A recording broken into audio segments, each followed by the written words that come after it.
Welcome to The Vital Point. I'm your host, Jonathan Schechter. If you are interested in transformational work such as plant medicine, psychedelics, breath work, meditation, somatic practices, cold exposure, yoga, and more, then my friends, you are in the right place.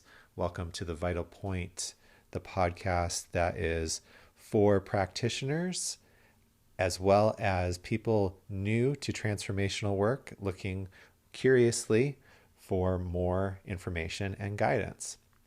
So if you are new to this type of work, welcome. I'm your host, Jonathan Schechter. I am an integration coach and breathwork facilitator. I've also been meditating for about 20 years and do some mindfulness instruction as well. So this podcast brings you leaders in the fields of transformational work, whether that's psychedelics and plant medicine work, breath work, or a myriad of other types of modalities.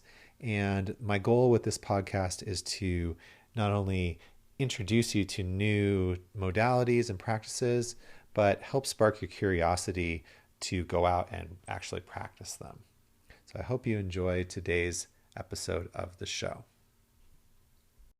This is a special episode of the podcast, and I'm so happy to bring it to you.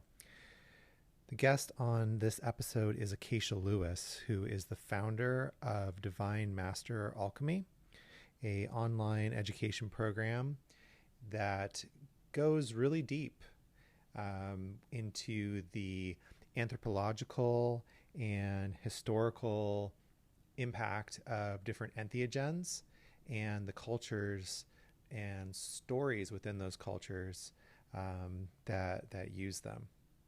And she demonstrates some of this deep knowledge in this episode of The Vital Point.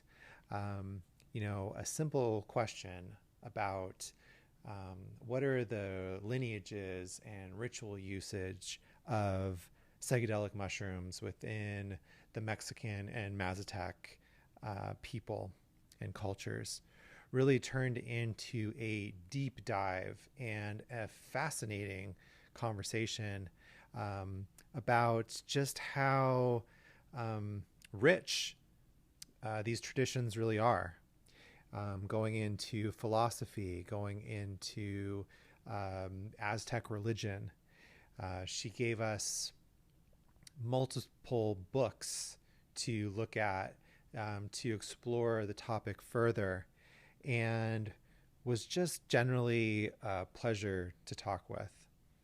So I really hope that you enjoyed this episode as much as I did listening to Acacea, and I'm really looking forward to getting to know her more and hopefully having her back on the podcast again, because I feel like even with this particular question, we only scratched the surface and we could go a lot deeper. And, she mentioned other cultures as well. And so just really looking forward to getting to know more about her. And this is a wonderful introduction into her breadth of knowledge and wisdom. And I'm so grateful that she was gracious enough to share it with us here on the Vital Point podcast. So without further ado, enjoy. Awesome. So yeah, welcome to the Vital Point podcast. This podcast is all about transformational practices. So everything from breath work to psychedelics, plant medicines, ice baths, meditation, somatics, internal family systems. If it's transformational, we've probably talked about it here on the podcast. And my guest today is Acacea Lewis, who, are you the creator of Divine Master Alchemy? Mm-hmm. Awesome. Which is teaches all about plant medicines. Anything else that you'd like to kind of say about that from the top? Yeah, it's not just plant medicine. It's I guess you'd say a holistic or a 360-degree view of cultural stories, oral traditions of many different tribes that work with entheogens, even non-indigenous.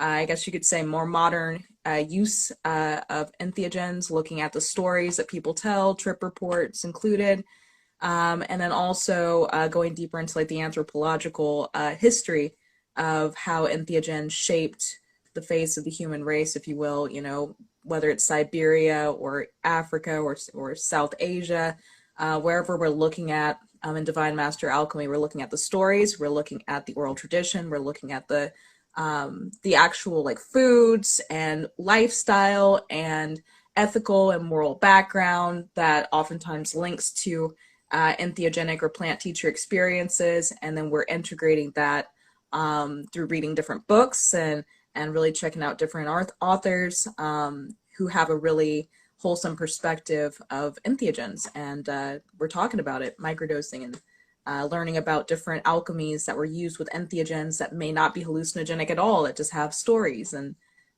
having fun with that. So that's the school that I created because that's my passion for research. Very cool. Thank you for, yeah, you did a much better job of explaining that. So how did you get involved in this world, in this work? Well, my mom named me after an entheogen. Yeah, That's, I noticed that. I mean, how could I not get involved at that point? Really, it's just, it was just always a matter of curiosity. Like right now, I'm going through a really difficult time in my own development because I'm trying to make that leap across, I guess you could say, whatever residual hangups I have working with myself or Mm. working with the acacia plant and Syrian rue tomorrow. And I'm really nervous, actually. I've done 20 grams of mushrooms alone in the dark. I've done 28 grams. I've done 20 plus grams in a group of people, and every single time I've been nervous as crap. And then when I finally get into the trip, it's like all of the nervousness melts away. Like I was looking at some of your videos, and I don't mean to pry, but I noticed that you also have tachycardia. Hmm. And my whole life, like when I was a little kid, my heart rate used to be 120 beats per minute resting.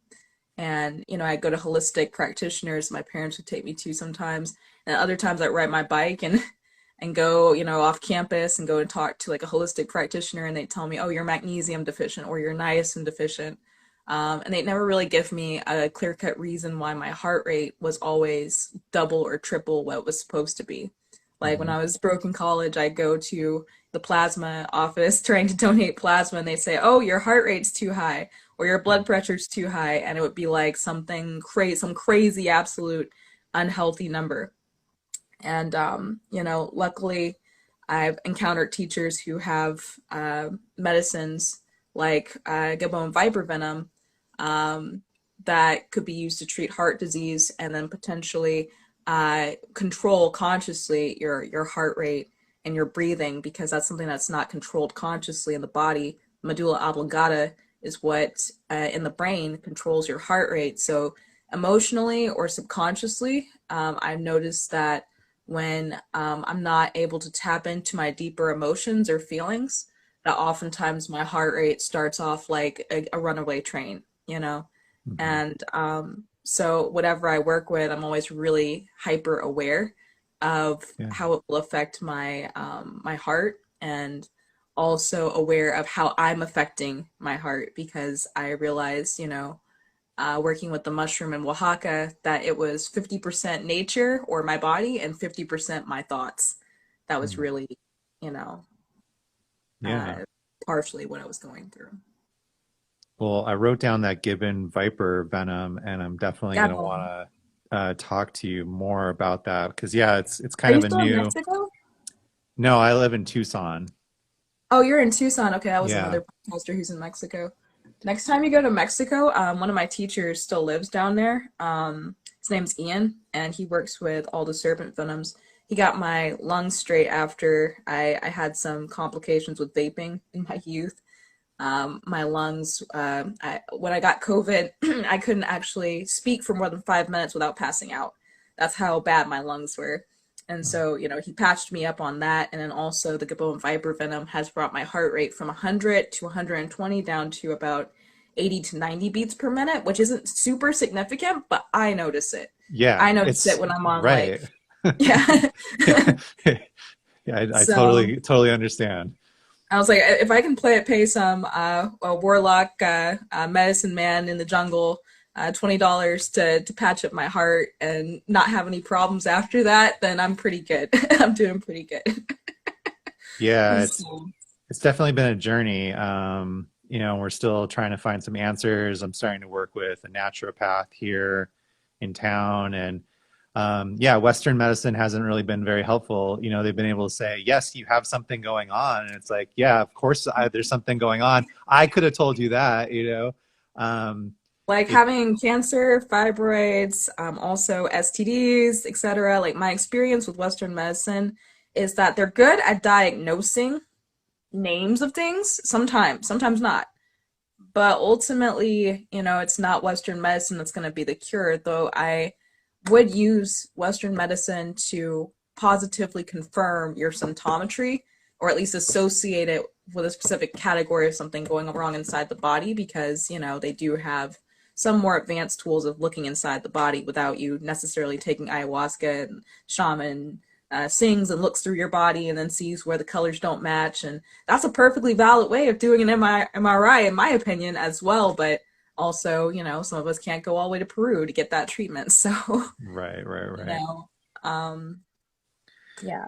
Yeah, thank you for that. I'm definitely gonna hit you up about that later on for sure. Totally.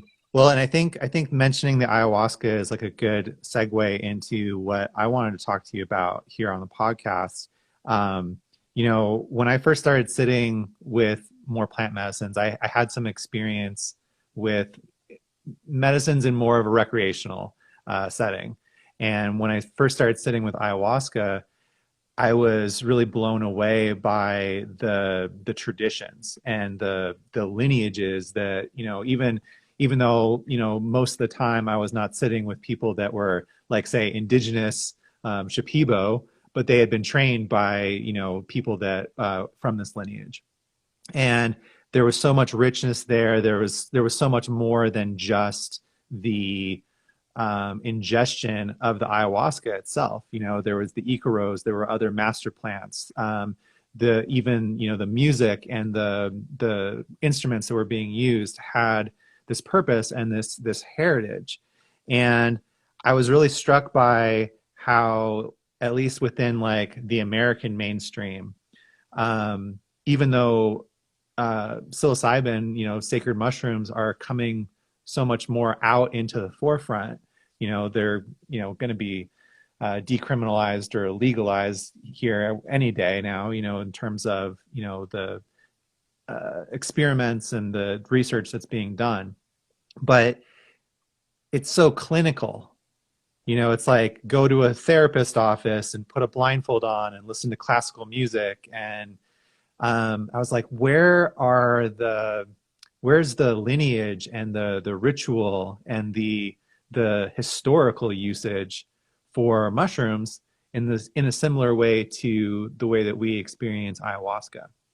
And so Ed had mentioned that this is one of your areas of expertise, and so I really wanted to learn more about, especially within like the Mazotec and the Mexican culture, like the lineages and the ritual usage of sacred mushrooms. Well, that's a really good point because, that's why we talk about cultural literacy in our classes. Now, we were studying last week a little bit of Native American, I guess you could say, uh, rituals and rites of passage to be able to understand the sonic encyclopedia, or I guess you would say the sound of plant intelligence and recording different songs, etc. But when it comes to the mushroom, you've got a situation where a lot of what's being shared about Maria Sabina, as one of my elders mentioned last week, for instance, he said a lot of what's being told about her, first of all, isn't true. Second of all, is Westernly popularized to make it sound like, okay, she was hanging out with the Beatles and things of that nature. She never even met the Beatles. You know, when we listen about our elders in the mushroom community, we have to be very cautious that we are going straight to a direct source, to a firsthand source. Me myself, I haven't met or sat with Maria Sabina because she had already passed by the time I was, born to this world. But my elders have. So who I learned about Maria Sabina from were people who sat with her and knew her personally. So, you know, not only that fact, but also the stories of the lineages that were around Maria Sabina, because she worked with the mushroom, but there were other elders who taught her that we don't talk about, and also her daughter, who we really don't talk about, Apollonia, who was also, like the whole family would get involved when Maria Sabina would have a velada. It wasn't just her, and it was it was a whole family affair. And I think that when we think about the mushroom ceremony aspect of who are the lineage holders of the sacred mushroom, not only do we limit that to being maybe Mazotec, I think it's because, Gordon Wasson didn't necessarily visit first, to the best of my knowledge, areas like that were Zapotec, or areas that were Mixtec, and the Mixtec codices, or the Mixtec Mayan codices of the Yodotono Mixtec codice. I wish I could kind of like share a picture of it with you guys so you could see it. Were dug out of the Temple of Antiquity in Mexico, and these stelas, they call them the Journey of the Deified Heart is the name of these actual images or pictoglyphs. And there's stelas, and then there's also these different kind of like hieroglyphic pictoglyphs featuring Quetzalcoatl holding the mushroom and going through these different rites of passage. It shows the trip from start to finish, like an upside down donut. Wow. And, these are things that were hidden by Spaniards, painted red, symbolizing that, that denotes the devil worshippers stuff. If it's got a dragon on it holding mushrooms, we don't want any of that. And I think that pre the emergence of Catholicism and Mayan beliefs, I think that's so beautiful how well they pair together. Even though a lot of the missionaries or religious people who came were really forcing the religion. There's this book called Trees and Human Superstitions, and one of my friends, Tom Lane, he brought it up. He said, it talks about how the Spanish would basically try to convert some of the mushroom doctors, some of the sages who worked with entheogens, and a lot of them were deathly afraid of converting, because they were trying to uphold their lineage or their belief systems, etc. And they believed more in that than even physical death.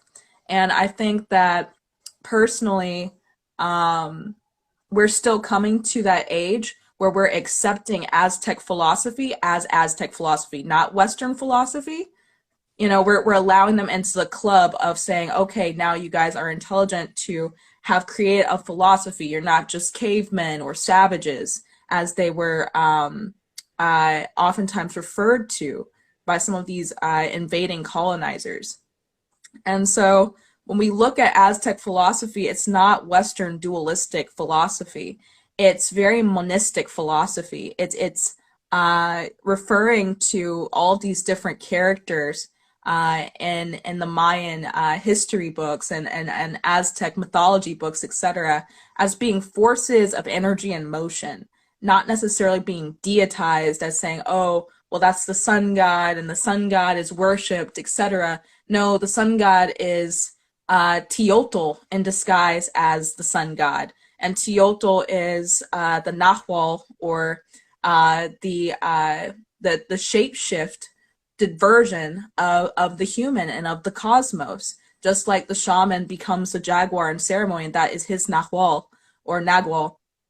Just like that happens, so such is the cosmos shape-shifting into the human. So such as the tree becoming the human, but is also the cosmos. So you have this monistic thread in Aztec philosophy where nothing is necessarily higher or lower or dual, male or female. It's always male, female becoming, or good becoming dark, or it's always a state of becoming or energy and motion and transition. And when we look at Western philosophy, oftentimes we're stuck with a rigid state of if it changes, then it's not real. And ultimately, indigenous cultures define reality by things transforming and changing. That's what makes things real. To a lot of the Aztec and Mayan Tlalamene sages, those are the philosophers. If you read the book called Aztec Philosophy by James Maffei, excuse me. James Maffei, out of the University of Maryland, has broken down all of these different, I guess you could say, non-dualistic philosophies in such a way that we as students of the mushroom can better relate to where some of the people who would be initiating themselves by eating the mushroom, what kind of mindset they had. Because I feel that there's a lot we have to throw out the window ourselves, or a lot that may confuse us coming from a Western philosophical background of natural duality.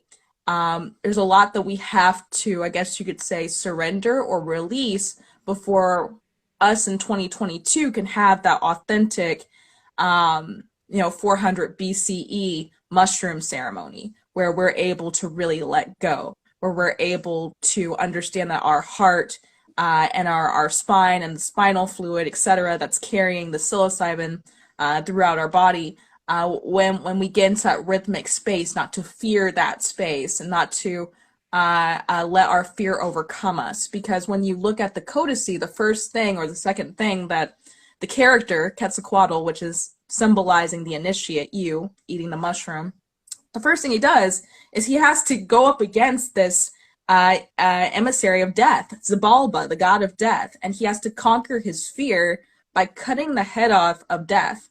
And I feel like that's a really great symbol for ego death, because for me, when I work with the mushroom, I might be afraid before. I might be nervous for a few days before because I have a lot of respect for the medicine.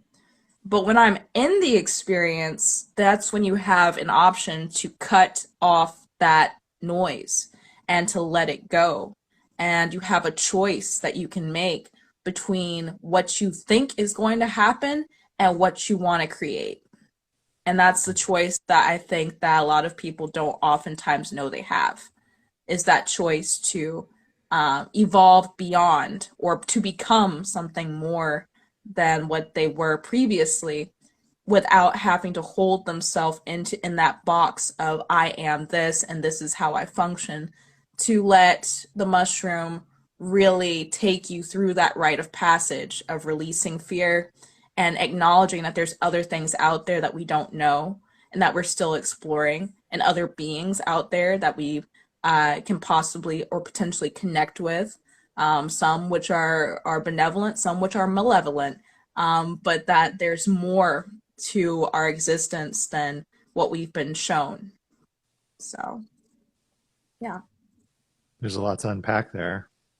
One of the things, so the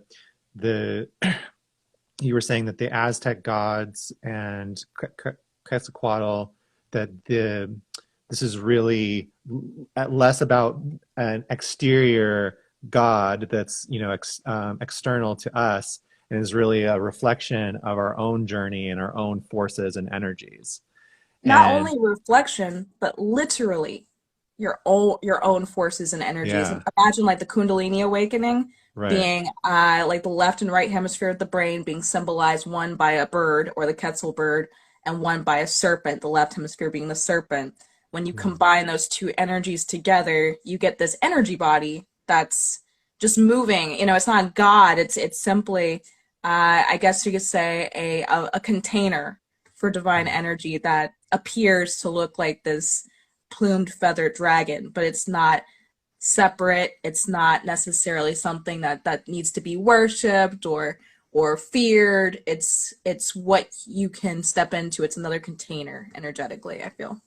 Yeah, it really reminded me of, the work that, that I've done within Tibetan Buddhism. There's so much parallel there of, Yeah. like on one level, there's these different deities and different energetic forces, right? Like even the deities as an external force or an external person is really an energy. It's signifying energy. It's a representative of energy, but within that, a deeper level is no, that's really you. It's your own mind, it's your own forces, and there's no separation between your mind and the Buddha's mind. It's just that you've forgotten that, and you think that there's a separation. I would like to give honor and respect to my wife of 7 years. We worked with the mushroom heavily our entire marriage, and she worked with Zen Buddhism specifically. And she would have conversations with Amitabha within herself. And when she would have these conversations of remembering Amidewa, she would oftentimes emit like this gold light, that you could feel in the room. Communicating with these beings as yourself, I think is almost the entire point of remembering that the Buddha is not a person, place, thing, etc. It's a force of energy and motion that you can become. You can step into Buddha becoming through basically accessing these mantras and speaking these words, whether it's Tayata, Bekonze, Bekonze, Rata, Bekonze, whatever it is, the number that you're dialing picks up, and you're the one who picks up the phone as the medicine Buddha, or as Amitabha, or as Vajrasattva in my case. I work more heavily with the Bodhisattvas, Vajraguru, Vajrasattva, just because they ended up being my friends, not because I necessarily wanted something from them, but because I could relate to them in my experiences and in my trips. And when I used their mantra, it was almost as if I was calling, not almost as if, it was as if I was calling that other side of myself to bring confidence and joy and positive energy, and to remove that layer of separation between myself and this being that's also me, you know? Yeah, And so, yeah. yeah, I can relate to that, and yeah, I mean, I think we could go off on a whole another tangent about that. That's Um, not a bad thing. no, no, not at all. I was also really interested in what you were saying about the first part of the journey of the deified heart when you mentioned, Quetzalcoatl, like confronting the death, right? That's what you said. And like I've always found in my experiences um, that the first, just to be very general, that the first part of a ceremony is the darkest. It's like that's where, like, to me, like dark stuff doesn't really come up like this second half or like the second two thirds. It's like it's almost like there's like this first third that's like whatever stuff you're working through, like whatever stuff you got carrying around, you got to like work through that, and it's going to come Before you can up. go anywhere. Right. And then like once you're through that, then it's like, okay, now we're into a different vibe. We're in a Yeah, different now your place. gut goes away, and you're able to finally like see the forest for the trees. Like I can completely relate to that. That's how it's Yeah. always been for me, especially at higher dosages. Like there's no real such thing as high dose. I mean, like we can eat like a whole handful or a couple bowls, doesn't matter, but I notice the same thing almost every time, and it's really just my insecurities and my anxieties. Like let's say like I didn't keep my word doing something, then I'll have a really hard time taking a trip because, I know that I have work to do and I shouldn't be working with the mushroom until or the whatever it is until I take care of what I said I was going to take care of. And sometimes that takes moving around some things and rescheduling some things just so you can make space for what you need to do. Because if you're misaligned, then you're going to get hung up. And getting hung up is the worst feeling ever, because then you're sitting there thinking, well, now I've got to definitely do better, but you already knew you had to do better. So it's Mm. just a matter of being able to release that knot in your gut of anxiety and really get into that space where you'll allow yourself, where you'll permit yourself to forgive yourself for whatever it is that you haven't been able to do yet, and forgive everybody else for whatever they haven't done. And, release that judgment, release that fear and anxiety. And then once you do that, then you could go anywhere and do pretty much anything you want to do if you know how. So, Yeah. I also found, especially when there was a lot of work being done within a short period of time, that it seemed like sometimes that first sort of that confrontation of death, if we want to call it that, it really felt like there were things that were happening from other lifetimes, like things that I knew were not mine, just because of what historically I was experiencing. I was like, well, okay, this is not me, Jonathan, in this body. But this is obviously something that I'm carrying around that needs to get cleared.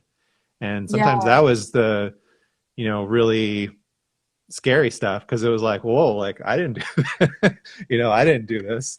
I know what my yeah. intentions were kind of coming into this, and here I am clearing some stuff that I had no idea about, beforehand. That's really interesting. I was watching The Wheel of Time last night, and I recommend like anybody who's into mushrooms at least check it out because the past life aspect of the mushroom trips, it's not something I can talk about like with just anybody very often because a lot of people just don't really believe in that kind of stuff. Just being frank, they've never experienced it, or they think what they see on TV represents that somehow. And Mm. that's oftentimes not the case, with our experiences. We're not looking for past lives, but how is it that we have these vivid experiences that are beyond the scale of our imagination? And we can tap into those experiences extremely easily with the mushroom and oftentimes see how they correlate to what we're doing now as old patterns, or relics Mm. that are trapped in our DNA that we've just carried, that have been passed down and passed down to us, by ourselves, of these experiences that are very difficult to reintegrate.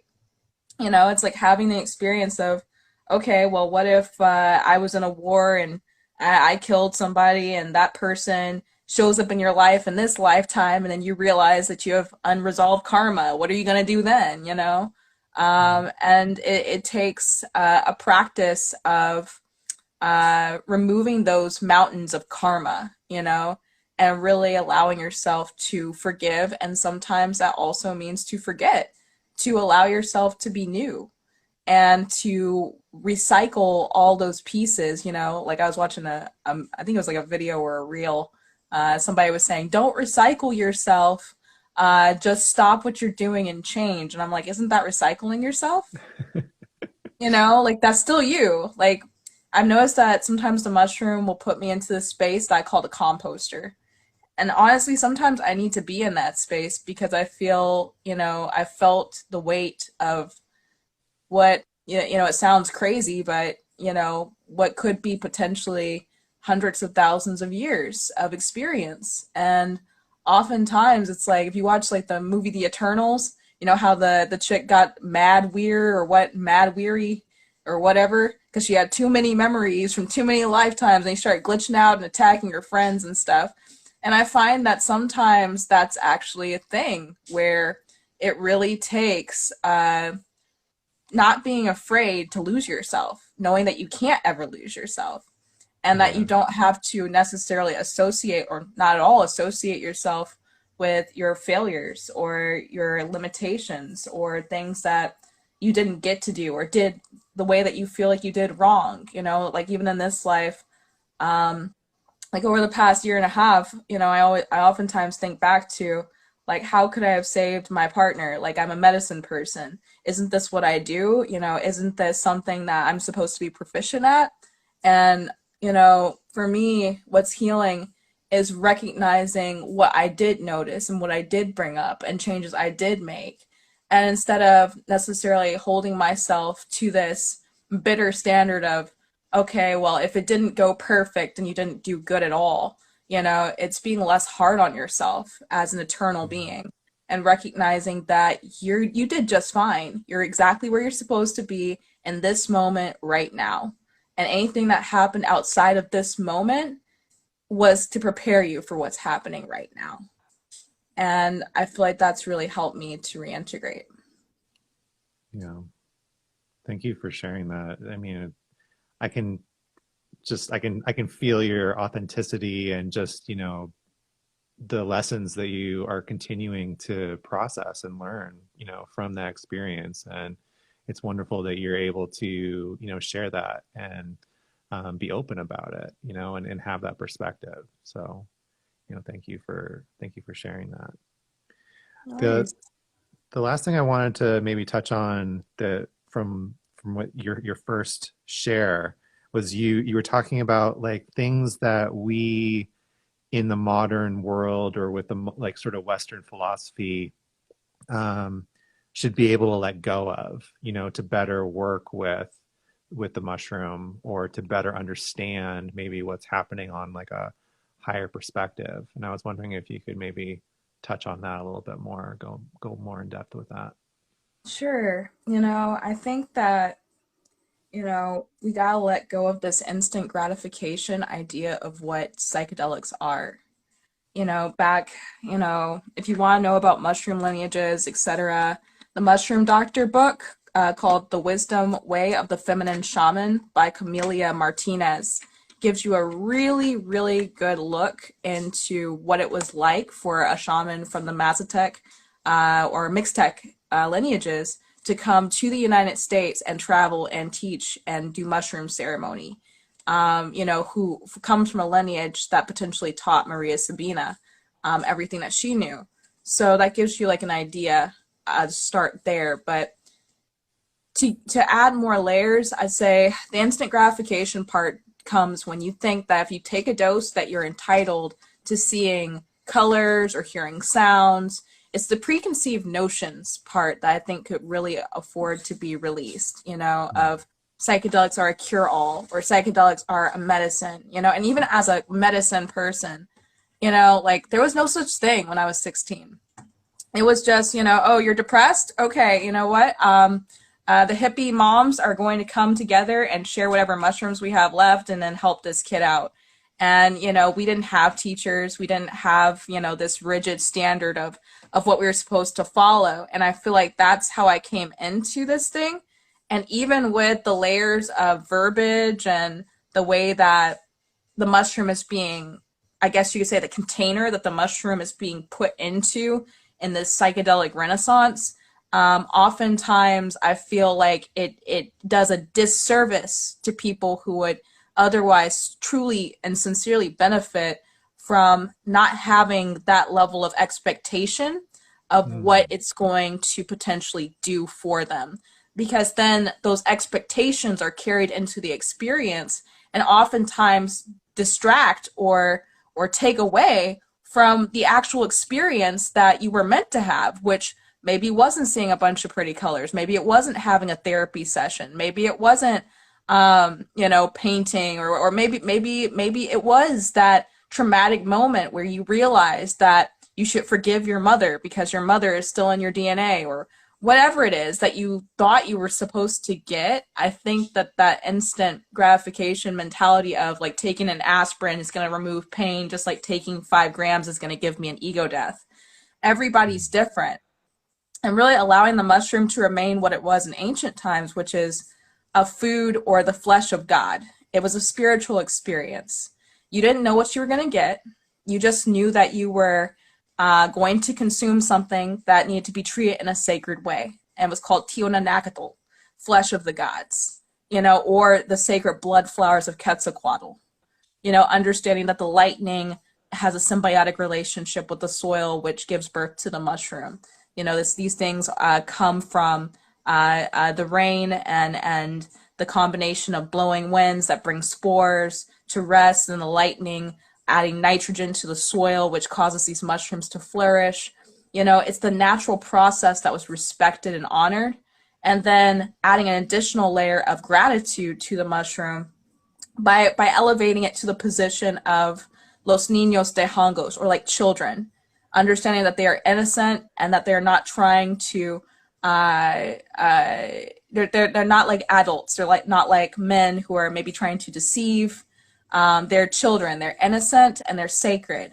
And adding that level of respect back to the mushroom, and then replacing it with that maybe perspective of something that you always have to get from the mushroom, being more in service to Mother Nature and the approach, and respectful of the planet, and also respectful of the cultures that worked with it in a sacred way, whether in Africa or Asia or Siberia or the United States. It doesn't matter where you look, you're still going to find these people who believe that celestial or divine consciousness can be accessed, or a spiritual experience of some kind can be accessed through its use, you know? So making the mushroom less magic and more sacred, maybe. Yeah. Wow. There's a lot there, and I think that's a lot for all of us to aspire to. And, you know, thank you for sharing that. Absolutely. I want to be respectful of your time. I am going to talk to you about maybe doing like a part 2, or maybe even like a longer, maybe we could talk on Zoom and you know, have a longer conversation, because there's so much more just even to unpack in this topic. And then I know you were talking to me before the show about like talking about, you know, other mushroom use on other continents and in other cultures. And, you know, I'd love to, you know, keep learning. I really feel like you are just a wealth of information, and thank you for sharing all those books. That's awesome. I see some folks have, you know, put those books back up in the chat so that we can follow along with those. And for anybody that is following along in the live, this video will be up on my Instagram, and I always invite the guests to post it on theirs as well. And then it will, the audio will also be on Spotify, Apple, Anchor, and Google here by the end of the week. So I really appreciate everybody that joined and followed along and was giving all their positive energy to all the wisdom and experience that Acacia so generously shared with us. So thank you so much, Acacia. This has been so wonderful, and I'm gonna text Ed afterwards and just be like, man, you were right. Thank you. I really appreciate you yourself and just holding space for me to be able to share. And I really appreciate Ed for that day, because, you know, as an alchemist or as a plant medicine person, we all really need encouragement. And it just really, like, when we have elders in our communities who come and, you know, really share on a really deep level, like that's just gold. That does my heart good to know that he's still doing his work, and, you know, checking out and see what we're up to, you know, kids in this work. So. Well, and just to complete the circle, like, I mean, pretty much the first time that I met Ed, I held space for a mushroom ceremony with him. And that was how we connected. That was how we met, you know? So it's a small world, and we're all connected in more ways than are visible to that, you know, third dimensional eye. So I appreciate you, and I'm looking forward to getting to know you better, and hopefully you come back to Tucson for the Gem Show next year, and we can connect in person. Absolutely. Let's microdose and go check out rocks. Definitely. Awesome. And I'm definitely going to be in touch before, you know, before then, for sure. So really appreciate you, and thank you so much, and happy early birthday. I hope you're doing something fun tomorrow. I don't know about fun, but I'm about to chug this acacia tea, so wish me luck. Well, blessings and good luck to you. Thank you so much for being on The Vital Point. Thank you so much for having me. Yeah. Thanks, everybody, for joining, and well, until next time. Thanks for checking out another episode of the podcast. I hope that you not only enjoyed it, but that you feel inspired to go and do some practice of your own. You whether that is something that is a part of your regular routine, like meditation or breath work, or trying something new, like taking an ice bath or starting a new mindset practice. Maybe you feel curious to something that you've been called to try, working with a new teacher, a new facilitator, or maybe even working with psychedelics or plant medicine in whatever way is safe and legal for you where you live. My hope is that you are, curious and continue to expand your transformational practice, and that this podcast inspires you to continue doing that. As always, if you can follow or subscribe to the podcast on whatever platform you're listening to it on, it definitely helps. And if you can leave a review, even just a few reviews really help to push the podcast up in the algorithm and help make it more visible to more people. And I'd love it if you shared it with your friends if you're finding it valuable or interesting. As always, follow me at Blue Magic Alchemy on Instagram, all one word. And if you're interested in learning more about breathwork, or you'd like support integrating or preparing for self-development and transformational practice, reach out to me at bluemagicalchemy@gmail.com or at Instagram to set up a discovery call for Instagram coaching. Until next time, thank you, be well, and keep practicing. That's the vital point.